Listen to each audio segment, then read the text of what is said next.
आपकी आवाज में आज बात छत्तीसगढ़ की सियासत में गूंज रहे पूर्व सीएम रमन सिंह के सवालों की। रमन सिंह ने बघेल सरकार के खिलाफ ट्विटर वॉर छेड़ दिया है।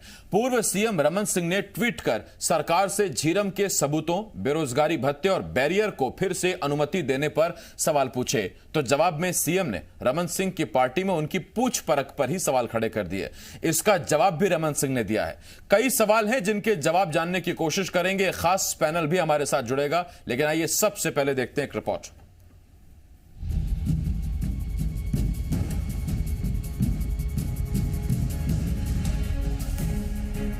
छत्तीसगढ़ की सियासत में एक बार फिर झीरम, बेरोजगारी भत्ता और चेक पोस्ट का मुद्दा गूंज रहा है।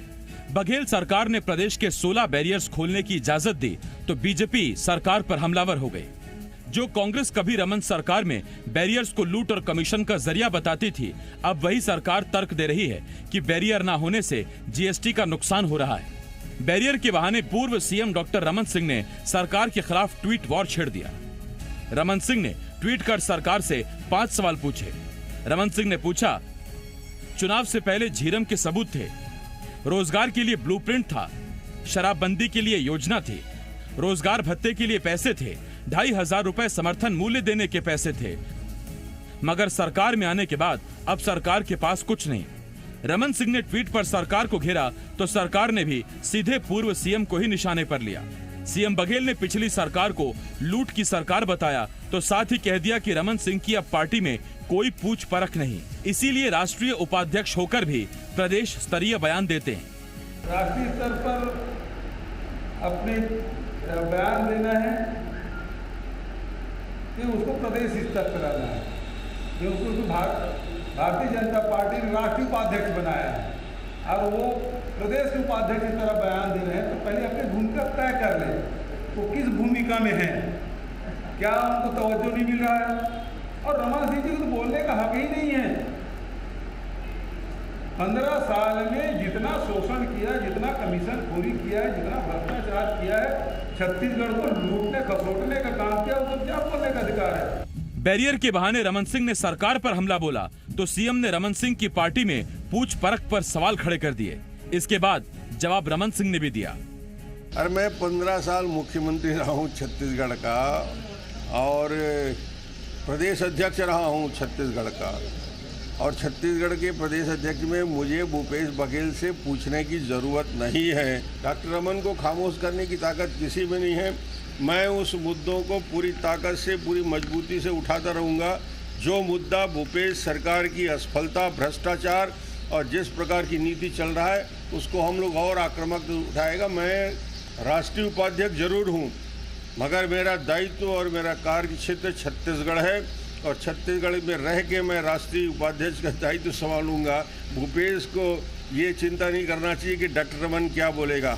अब सवाल ये है, वो कौन सी मजबूरी है जिसकी वजह से सरकार को फिर बैरियर खोलने पड़ रहे हैं। सवाल ये है, विपक्ष में रहते जो बैरियर भ्रष्टाचार के अड्डे थे, वो अब ठीक कैसे काम करेंगे। और सबसे बड़ा सवाल ये कि सियासत किस बैरियर पर जाकर थमेगी। सत्यप्रकाश, जी मीडिया, रायपुर। कई सवाल हैं जिनके जवाब जानने की कोशिश करेंगे। 2 खास मेहमान हमारे साथ जुड़ रहे हैं। हमारे साथ बीजेपी की तरफ से श्री चंद सुंदरानी जी और कांग्रेस की तरफ से सुशील आनंद शुक्ला जी हमारे साथ जुड़ रहे हैं। साथ ही मेरे सहयोगी देवेश भी हमारे साथ जुड़ रहे हैं। मैं आप तीनों का बहुत बहुत स्वागत करता हूं। सबसे पहला सवाल श्री चंद सुंदरानी जी आपसे, उसके बाद सुशील जी से, तो सवाल ही सवाल है। श्रीचंद जी, आपसे पहला सवाल यह है, सर बैरियर कुछ तो जरूरी होंगे या उनकी कुछ तो आवश्यकता होगी। सालों साल आप भी चलाते रहे, आज जब सरकार ने ओके किया तो आप सवाल पूछ रहे। देखिए आसिफ जी, बैरियर हमने हटाया था और बैरियर हम ही ने नहीं हटाया, पूरे देश में बैरियर आज समाप्त हुआ उस दिन जब देश में जीएसटी लागू हुई। चाहे वो आरटीओ के बैरियर हो, चाहे सेल टैक्स के बैरियर हो, एक देश एक टैक्स का जो मामला आया उसके बाद से बैरियर की आवश्यकता बहुत महसूस नहीं की गई। लेकिन हमेशा कांग्रेस पार्टी आरोप लगाती थी कि बैरियर भ्रष्टाचार का अड्डा है कमीशन खोरी की बात हर बात पे अभी कांग्रेस के प्रवक्ता आदरणीय सुशील आनंद शुक्ला जी आपके साथ जुड़े हुए हैं। थोड़ी देर में जब वो बोलना शुरू करेंगे वो सिर्फ कमीशन खोरी की बात करेंगे और 15 साल को कोसने की बात करते रहते हैं और उसके अलावा उनके पास कुछ नहीं है। आदरणीय डॉक्टर रमन सिंह जी की क्या हैसियत है भारतीय जनता पार्टी में, ये पूछने की जरूरत आदरणीय भूपेश बघेल जी को नहीं है, क्योंकि हमारे राष्ट्रीय उपाध्यक्ष हैं और प्रदेश के 15 साल तक मुख्यमंत्री रहे। आज भी भारतीय जनता पार्टी में छत्तीसगढ़ में उनसे बड़े कद का नेता कोई मैं नहीं मानता। डॉक्टर रमन सिंह हमारे सबके नेता है। मैं अधिकृत रूप से भारतीय जनता पार्टी के प्रवक्ता के रूप में कह रहा हूँ, इसको प्रमाण पत्र की हमको जरूरत नहीं भूपेश बघेल जी की, और हमारे पार्टी के आंतरिक मामले में बोलने की जरूरत नहीं। वो जवाब देते बैरियर पे, वो जवाब देते शराबबंदी पे, वो जवाब देते बेरोजगारी भत्ते पर, वो जवाब देते अन्य विषयों पे जो डॉक्टर रमन सिंह जी ने खड़े किए थे। आज बेरोजगार नौजवान उनके बंगले पे जाकर, मुख्यमंत्री के बंगले पे जाकर आत्महत्या करने का प्रयास करता है। आज शराबबंदी के मामले में 1.5 साल निकल गए, 2.25 साल निकलने वाले हैं और शराबबंदी के मामले में कोई योजना दिखती नहीं है। सुंदरानी जी भरोसा रखिए, वो सारे सवाल पूछूंगा मैं, लौट रहा हूँ आपके पास। और सुशील जी आपके पास आ रहा हूँ। अरे एक मिनट सुंदरानी जी, सवाल पूछूंगा मैं सुशील जी से भी। उतना चाहिए हम चाहते हैं। ठीक सुंदरानी जी आ रहा हूँ सुंदरानी जी आ रहा हूँ आपके पास। सुशील आनंद शुक्ला जी कांग्रेस तरफ से हमारे साथ जुड़े हुए हैं। सुशील जी, गजब चीज है कि जब तक बैरियर बीजेपी सरकार में तब तक भ्रष्टाचार का अड्डा, कमीशन का अड्डा, और आपके जमाने का वही बैरियर पारदर्शी प्रक्रिया, ये कैसे सर? देखिए हमने हमेशा पारदर्शिता के साथ। अरे सुंदरानी साहब सुनिए तो सही, एक बार मैं कह तो रहा हूं आपको। मैंने सवाल पूछा है सुशील जी से, ये उनके लिए सवाल है कि जब तक बीजेपी में था तब तक बैरियर भ्रष्टाचार का अड्डा था, अब कांग्रेस खोलने जा रही है और कह रही है पारदर्शी प्रक्रिया है। सुशील जी देखिए आसिफ जी, कांग्रेस पार्टी ने विपक्ष में रहते हुए भी कभी भी बैरियर का विरोध नहीं किया था। हमने चेक पोस्ट का विरोध नहीं किया था। हमने बैरियर को, जो भारतीय जनता पार्टी ने भ्रष्टाचार का अड्डा बना रखा था, जो भारतीय जनता पार्टी की तत्कालीन सरकार का भ्रष्टाचार सड़कों पे उछल रहा था, हमने उसका विरोध किया था। जो ट्रक वालों से जबरिया वसूली की जाती थी, जो ट्रक वालों से एंट्री वसूली की जाती थी, हम उसका विरोध कर रहे थे। देखिए स्वयं रमन सिंह जी ने माना है, और उस समय जब इन्होंने बैरियर बंद किया था तब इन्होंने यह तर्क दिया था कि बैरियर इसलिए बंद किया जा रहा है कि इसकी तमाम शिकायतें आ रही है। चुनाव में सरकार बहुत ज्यादा भारतीय जनता पार्टी की बदनामी हो रही थी। एंड चुनाव के 3 महीने पहले इन्होंने बैरियर बंद किया था और बैरियर बंद करते समय इन्होंने यह तर्क दिया था कि इसकी हम समीक्षा करेंगे और यदि इसको बैरियर हटाने का परिणाम सकारात्मक आया तो बैरियर हटा दिए जाएंगे, अन्यथा फिर से बैरियर स्थापित किया जाएगा। इनका दुर्भाग्य था, जनता ने इनको नकार दिया और इनकी सरकार चले गई। नहीं तो सुशील जी वही तो मैं आपसे पूछ रहा हूं कि जब आपने 1.5 साल बिना बैरियर के सरकार चला ली तो अब आपको बैरियर की क्या आवश्यकता है? खजाने में लगभग 100 करोड़ रुपए का नुकसान हो रहा था। उसका कारण यह था कि बहुत ज्यादा ओवरलोडिंग हो रही थी, बहुत ज्यादा जो रोड टैक्स के पैसे ट्रक वाले नहीं पटा रहे थे। इन सारी चीजों को मॉनिटरिंग करने के लिए आवश्यक है कि बैरियर चेक पोस्ट स्थापित किया जाए, पहली बात। दूसरी बात, हमारी सरकार यह पूरी तरीके से सुनिश्चित करने जा रही है कि यहाँ कहीं भी किसी भी प्रकार की गड़बड़ी न हो। हर चेक पोस्ट पे वे ब्रिज बनाए जा रहे हैं ताकि जो भी ट्रक वहां से गुजरे उस वे ब्रिज के ऊपर से गुजरे और किसी भी प्रकार की पूरी तरीके से पारदर्शिता बरती जाए। इनके समान सिर्फ और सिर्फ वसूली करने के 14 साल मैं आपसे एक सवाल और पूछता हूं सुशील जी। सुशील जी मैं आपसे एक सवाल और पूछ रहा हूं, आप सुनिए मेरा सवाल सुनिए। जब इनकी बदनामी होने लगी तब इन्होंने हटाया। आज हमारी सरकार ने समीक्षा करके और इस चीज को सुनिश्चित करके, सुशील जी आपकी सरकार है, हमारी भी तो सुन लीजिए सर, वसूली न हो, उसके बाद बैरियर को फिर से चालू करने जा रही है। जहां तक रमन देवेश आप तक आवाज आ रही है क्या?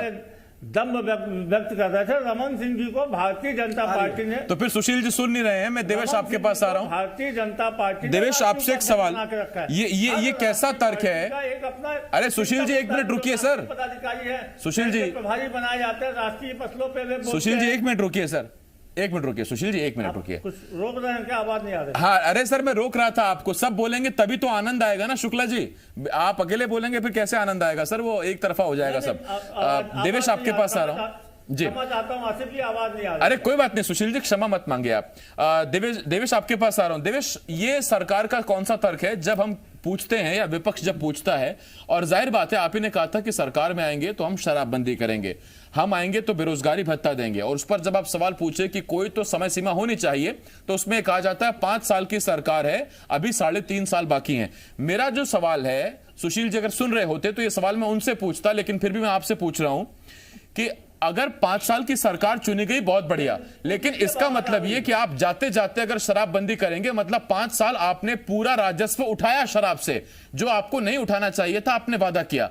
अगर आप बेरोजगारी भत्ता जाते जाते देंगे तो इसका मतलब बेरोजगार 5 साल और बेरोजगार रहा, यानी कि बेरोजगारी भत्ता जो उसको इस सरकार में हक रखता है, 5 साल में लीवर खराब हो सकता है जिन लोगों का शराब पी पी कर, आप इसमें यह तर्क देते हैं कि अभी 3.5 साल बाकी हैं, ये सब्सिडी आपने खुद के लिए खुद से तय कर ली।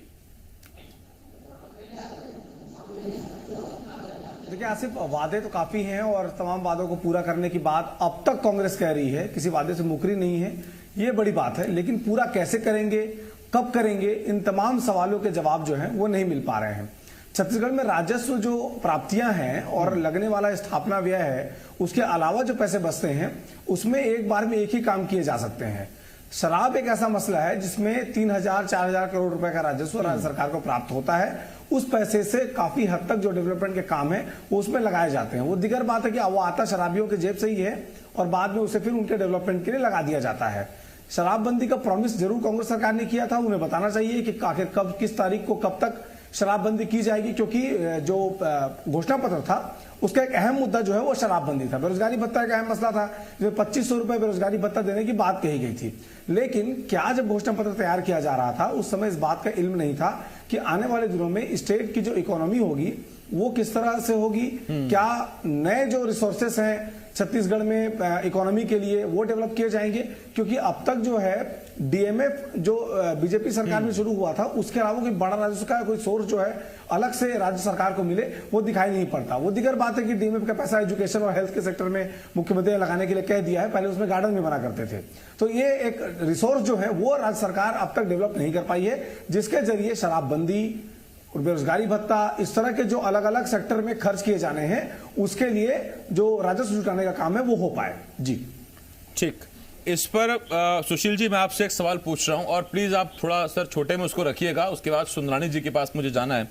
सुशील जी, एक तरफ तो आप शराब बंद नहीं कर रहे हैं, पहली बात, अभी तो नहीं कर रहे हैं फिलहाल, अभी कवासी लखमा भी बात कह चुके हैं कि अभी फिलहाल तो शराबबंदी की कोई अभी ऐसी समय सीमा दिखाई नहीं दे रही है। दूसरी तरफ अब आप बैरियर भी खोलने जा रहे हैं, इसका मतलब ये कि बैरियर खोलकर आप राजस्व, जाहिर बात है उसमें होगा, गड़बड़ी नहीं होगी। शराबबंदी के बिना आप अगर बैरियर खोल रहे होते तो समझ में आता कि आप अपने आप सोर्सेज स्ट्रांग कर रहे हैं, कहीं कोई गड़बड़ी ना हो, राजस्व को चूना ना लगे, आप ये कोशिश कर रहे हैं। लेकिन शराब आप बंद कर नहीं है, आय के स्रोत आप और बढ़ाने की कोशिश कर रहे हैं। बिना शराब के कैसे चलेगा सर? और आप कहते हैं शराबबंदी भी करेंगे।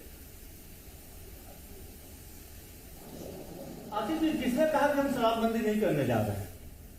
तो मैं पूछ रहा हूं सर, कब? सरकार प्रतिबद्ध है और हम शराबबंदी करेंगे जी। हमने आसिफ जी मैं आ रहा हूं, आपने सवाल, आपने, हाँ, हमने शराबबंदी के लिए कमेटी गठित किया, 2 कमेटियों का गठन किया। एक विधानसभा के विधायकों की कमेटी, जिसमें आज दिनांक तक भारतीय जनता पार्टी ने अपने विधायक का नाम नहीं दिया है। ये शराबबंदी की बात सिर्फ बाहर में करते हैं, मीडिया में आप सबके माध्यम से करते हैं, लेकिन एक कमेटी में आज तक इन्होंने नाम नहीं दिया, पहली बात। दूसरी, हमने समाज सेवियों की कमेटी गठित की है। तीसरी बात, शराब की खपत कम करने के लिए सरकार ने रचनात्मक और ठोस कदम उठाए हैं। हमने 70 से अधिक शराब दुकानों को बंद कर दिया है। आप देखेंगे कि पिछले 1.5 साल में अंग्रेजी शराब की खपत में छत्तीसगढ़ में 15% की कमी हुई है और देशी शराब की खपत में 12% की कमी हुई है। यही छत्तीसगढ़ में, जो कि शराब की खपत में देश में सर्वाधिक नंबर 1 हो गया था, ठीक, राज्य था, उसी छत्तीसगढ़ में शराब की खपत कम हुई है। कहीं न कहीं ये शराबबंदी की दिशा में हमारी सरकार के द्वारा उठाए गए ठोस कदम का परिणाम है। और मैं आपसे पूछना चाहता हूं, भारतीय जनता पार्टी से पूछना चाहता हूं कि कौन से नैतिकता से हमसे 1.5 साल के अंदर में हमसे वादों का हिसाब मांग रहे हैं? 2003 में इन्होंने आदिवासियों से वादा किया था कि हर आदिवासी को 10 लीटर वाली जर्सी गाय देंगे। 15 साल सरकार चलाया कि एक आदिवासी को नहीं दिया।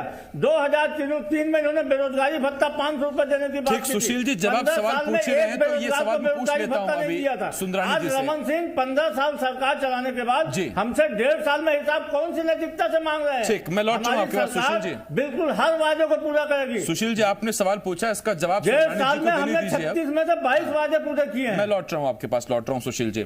सुंदरानी जी, मैं आपके पास आ रहा हूं। सुंदरानी जी, इन 15 सालों की सरकार में शराब बेची गई आपकी साहब की सरकार में, और तो और सरकार ने खुद शराब बेची, अधिकारी तैनात कर दिए, कर्मचारी तैनात कर दिए। आखिरी में आकर ये भी देश ने देख लिया तरीका कि इस तरह से मैनेजमेंट भी हो सकता है। बैरियर भी चलते रहे। जब बैरियर भी चलते रहे, शराब भी बिकती रही, उसके बाद भी जब राजस्व आया तब आप जनता की सेवा कर पाए, और आज आप ये मांग कर रहे हैं या फिर ये आप बात उठा रहे हैं कि शराब भी बंद हो जाए, बैरियर भी बंद हो जाए, जबकि 15 साल आप ही ने इन सोर्सेज पर सरकार चलाई है। या आपको उससे फर्क नहीं पड़ता? आपको सिर्फ उस वादे से फर्क है जो कांग्रेस ने विपक्ष में रहते किया था? जी निश्चित आसिफ जी, मैं क्रमवार बताऊंगा। झीरम घाटी के सबूत लेके घूम रहे थे भूपेश बघेल जब कांग्रेस के अध्यक्ष मुख्यमंत्री थे, विपक्ष में विधायक थे। मुख्यमंत्री से सवाल करते थे, बार बार सवाल करते थे। शराबबंदी हमने कभी नहीं कही। सुशील जी सुन लीजिए थोड़ा। शराबबंदी का वादा कांग्रेस पार्टी ने किया था, शराबबंदी कांग्रेस को करनी चाहिए। 2500 रुपए का बेरोजगारी भत्ता कांग्रेस पार्टी ने देने की बात कही थी, और प्रति वर्ष एक नौजवान को बेरोजगारी भत्ते के रूप में 30,000 रुपए मिलने थे। 5 साल में 1.5 लाख मिलने थे। मान लो ये आखिरी 6 महीने में करेंगे तो 15,000 रुपए मिलेंगे, तो 1.5 लाख रुपया जो नौजवान का 1,35,000 रुपए नुकसान होगा, उसकी भरपाई कौन करेगा? इन्होंने आज बेरोजगारी की वजह से ही तो आज आत्मदाह करने के लिए लोग मुख्यमंत्री निवास पहुंच रहे हैं। मैं बैरियर की बात करता हूं, बैरियर पूरे देश में लागू था। नहीं, देखिए इसमें सुशील सवाल सुंदरानी जी ने बड़ा वाजिब उठाया। उन्होंने कहा कि बेरोजगारी भत्ता देने की जब 2,500 की बात हुई तो आप सोचिए 5 साल में क्या रकम बनती है, और वो कब शुरू होगा और फिर क्या रकम बनेगी और कितना नुकसान होगा। और एक सवाल ये तो जरूर उठेगा कि शराबबंदी की अगर बात हुई है तो इसी दौरान में अगर हो जाए तो बेहतर है। 5 साल बाद जब जाते जाते शराबबंदी अगर होगी तब तक तो फायदा क्या, आप 5 साल का राजस्व उठा चुके होंगे और आदमी का 5 साल और लीवर सड़ चुका होगा। खैर, मुद्दे तो इसमें उठे हैं लेकिन सवाल जवाब चल ही रहे हैं। वक्त मेरे पास खत्म हो गया। बहुत शुक्रिया सुंदरानी जी, सुशील जी, देवेश, आपका बहुत शुक्रिया हमारे साथ